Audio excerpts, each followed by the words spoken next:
Hello everyone, welcome to Crown Edge. This is Dr. Megha. We wouldn't be wrong if we described the NEET MDS 2021 paper as a roller coaster. First of all, the paper was in the midst of a pandemic, and what with all the bouncers that you got in the exam.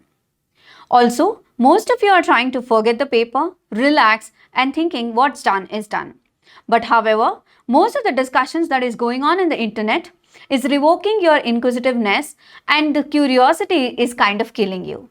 Here at Crown Edge, we have attempted to solve a few questions and put you to good sleep without any worries. Also, a few of the image-based questions were discussed in the last video.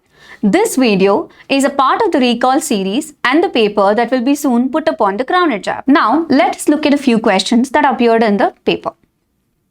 Coming to the first one. The patient admitted for vomiting 1 month back was bedridden, and now, from the past 2 days, there is a swelling in the left leg appearing as an inverted champagne bottle. What is the most likely diagnosis? The options given were lipodermatosclerosis, AV malformations, and filariasis. The most likely answer for this is lipodermatosclerosis. It is a form of panicleitis and results due to chronic venous insufficiency.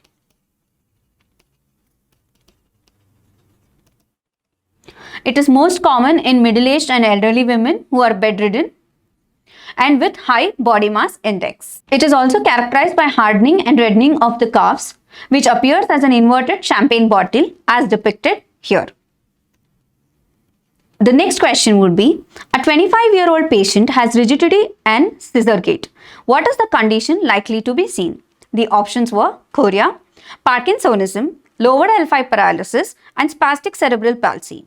The most likely answer is spastic cerebral palsy, which results mostly from upper motor neuron or pyramidal tract lesions. Alright, so spastic paraplegia is characterized by an abnormal gait in which there is extension of the knees and the ankles with a tendency to adduction, and hence it looks like this, like it is scissoring. The next question would be, which of the following drugs is not used in acute asthma? The options were hydrocortisone, aminophylline, sodium chromoglycate, and salbutamol. The most likely answer would be sodium chromoglycate because this is used in mild to moderate asthma and in chronic cases. Usually, the therapeutic effect of sodium chromoglycate takes 2 to 4 weeks and lasts for 1 to 2 weeks after administration in patients.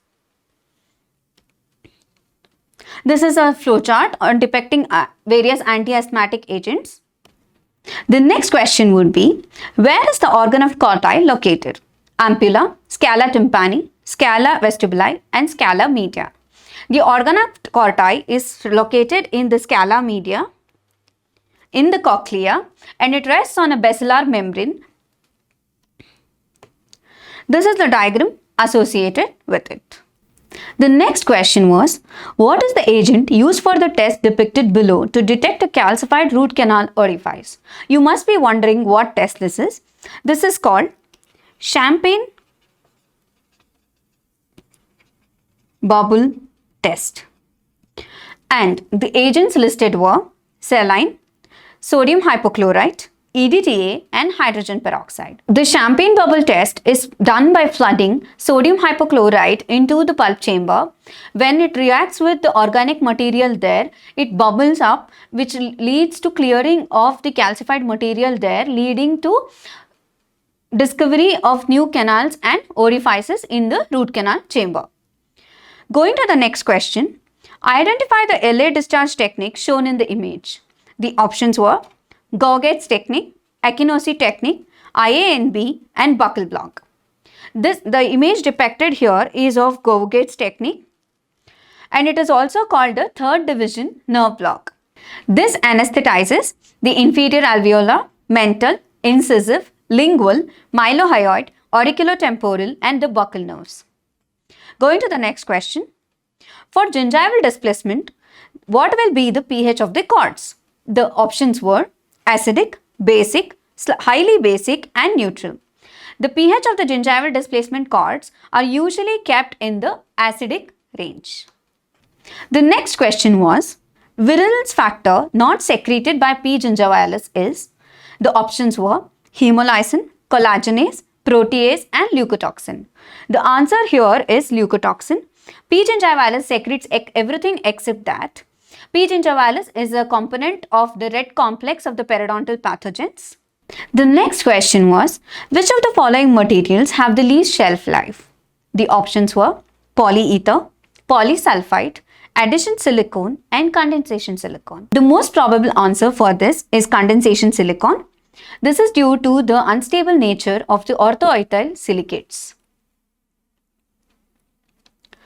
The next question is, an orthodontic patient is treated with the following device. Identify the duration of use per day.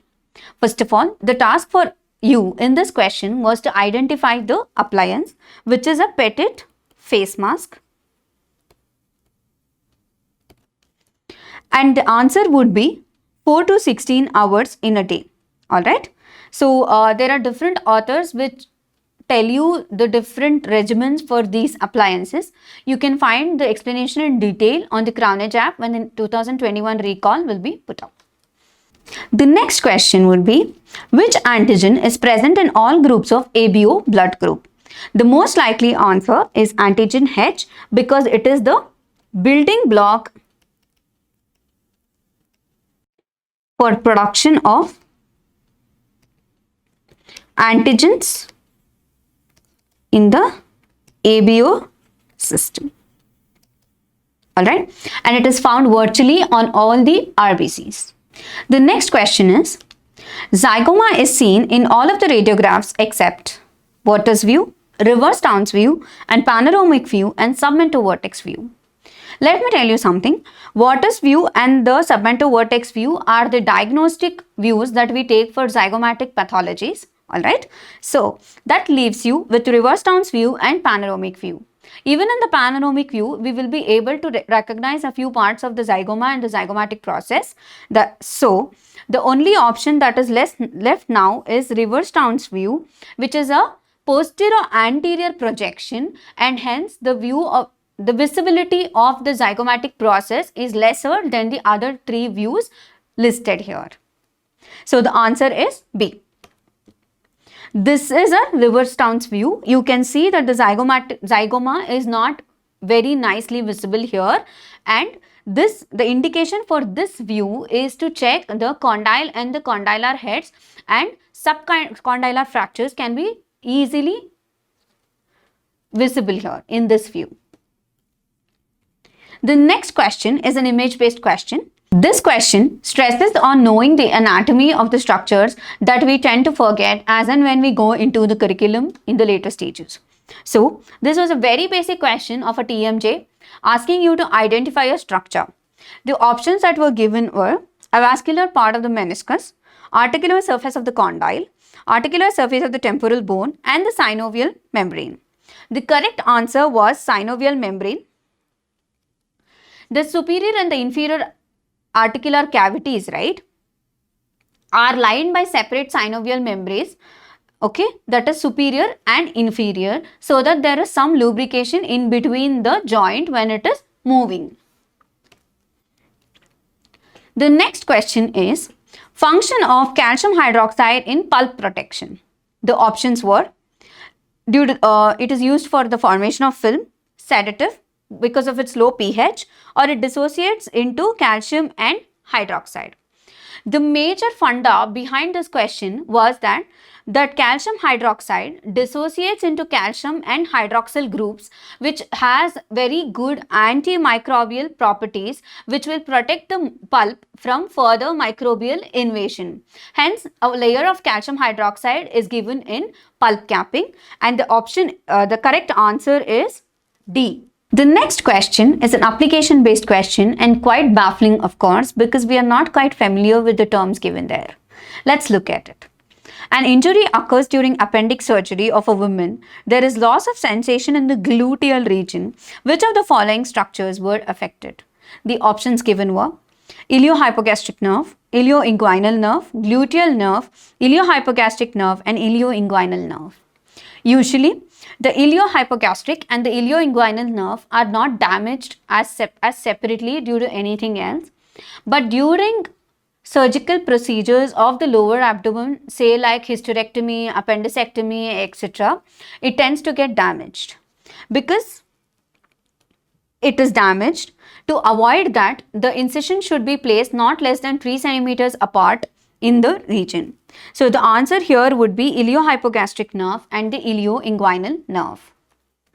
The next question was both image and application based, and what it was is, what is the function of the pilot balloon in an endotracheal tube? Okay, the options were to check the intratracheal pressure, for intermittent suction, to make the tube more retentive, and for ease of intubation. The pilot balloon port is connected to the tracheostomy tubing that is used to inflate the cuff of the tracheostomy tube to secure it in place. Okay, the pilot balloon port has a lever connector in which there is a syringe attached which can pump the air and deflate or inflate the cuff. The balloon inflates along with the cuffs and serves as an indication as to how much air pressure is there in the cuff. So the answer is A, to check intratracheal pressure. The next question is an image-based question. Identify the gingival swelling depicted below.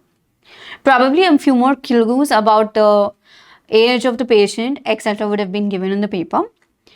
The options were eruption cyst, Epstein pulse, gingival cyst of the newborn, and Bonn's nodules. The most likely answer here could be the gingival cyst of the newborn, which are small keratin-filled cysts on the alveolar mucosa which are present at the birth. The diagnosis is mainly clinical and they regress over time on their own as the baby grows. The next question, which among the following is the most common complaint of a patient with auricular defect having implant retained prosthesis? This question was quite baffling and confusing. The options that were given were no retention, no support, difficult to clean and maintain hygiene, and no stability. Although implant retained prosthesis for auricular defects like congenital defects, etc. have been in place over the decades, the one disadvantage of it, the main one, is that it is difficult to clean and maintain hygiene, and it requires constant skin care where it is attached. So, your most likely answer will be difficult to clean and maintain hygiene. The next question is, which form of topical fluoride has the highest fluoride release?